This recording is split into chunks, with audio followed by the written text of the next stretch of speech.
অষ্টম শ্রেণীর সুপ্রিয় শিক্ষার্থী, আজকে তোমাদের ইংরেজি বই থেকে দশম এক্সপেরিয়েন্স থেকে 10.3.5 অ্যাক্টিভিটি আমরা আলোচনা করতে যাচ্ছি। প্রথমে জেনে নিচ্ছি কী নির্দেশনা দেয়া আছে। 10.3.5 Now think again. You took your best decision and did the awareness program following your decision, but unfortunately it didn't work so well. So the question is that, are you still achiever or failure?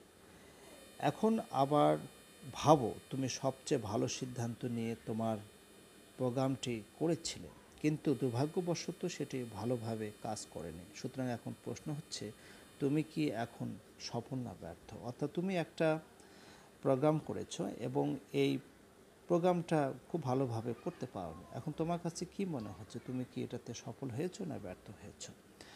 তো এই যে সফলতা বা বিফলতা, সফল হয়েছে না ব্যর্থ হয়েছে, এটি আসলে কে ভালো অনুধাবন করতে পারে সেই বিষয়ে এখানে একটা কবিতা আছে Emily ডিকেনসনের।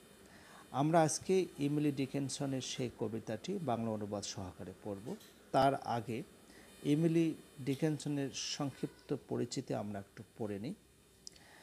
Success is counted sweetest is an early poem by the American poet Emily Dickinson.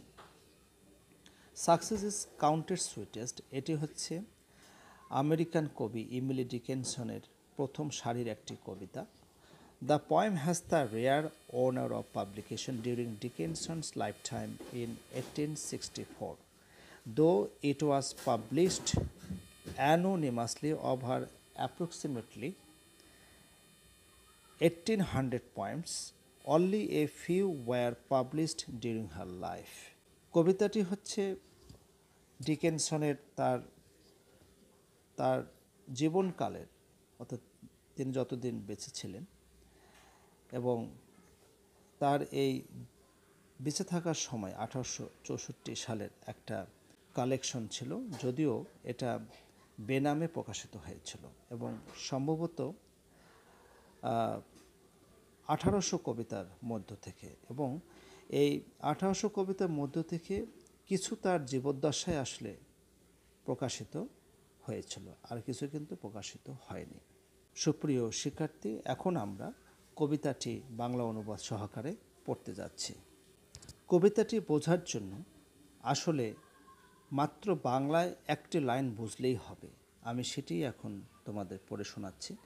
কবিতাটি একটি বিজয়ী সেনাবাহিনী এবং একজন মৃত যোদ্ধার ছবি ব্যবহার করে পরামর্শ দেয় যে শুধুমাত্র পরাজয়ের শিকার ব্যক্তি সাফল্য বুঝতে পারে। এই যে একটা বাক্য, একটা সেন্টেন্স, এটি কিন্তু হচ্ছে পুরো কবিতাটার বিষয়বস্তু, যে আসলে সফলতার মর্মার্থটা কে বুঝতে পারে, যারা আসলে ব্যর্থ হয়েছে তারাই বুঝতে পারে। তাহলে আমরা এখন কবিতাটি বোঝার চেষ্টা করি আসলে এমিলি ডিকেনসন তার কবিতায় কি বলতে চেয়েছেন। Success is counted sweetest by Emily Dickinson. Success is counted sweetest, সফলতা তাদের কাছে সুমিষ্ট মনে হয় না। By those who never succeeded, যারা কখনো সফল হয়নি। To comprehend a nectar requires sorest need, অমৃত অনুধাবন করতে সর্বোচ্চ চাহিদার প্রয়োজন পড়ে। Not one of all the purple host, ময়ূরপঙ্খী সেনাবাহিনী কেহই, who took the flag today, আজ পতাকা উত্তোলন করতে পারেনি। ক্যান টেল দ্য ডেফিনিশন, যারা সঠিক অর্থ বলতে পারে। সো ক্লিয়ার অফ ভিক্টরি, তাদের কাছেই বিজয় আজ পরিষ্কার। অ্যাজ হি ডিফিটেড ডাইং, আর যে পরাজিত মৃত্যুপথযাত্রী। অন হুচ ফরবিডেন ইয়ার, যার কানে প্রবেশ করে না।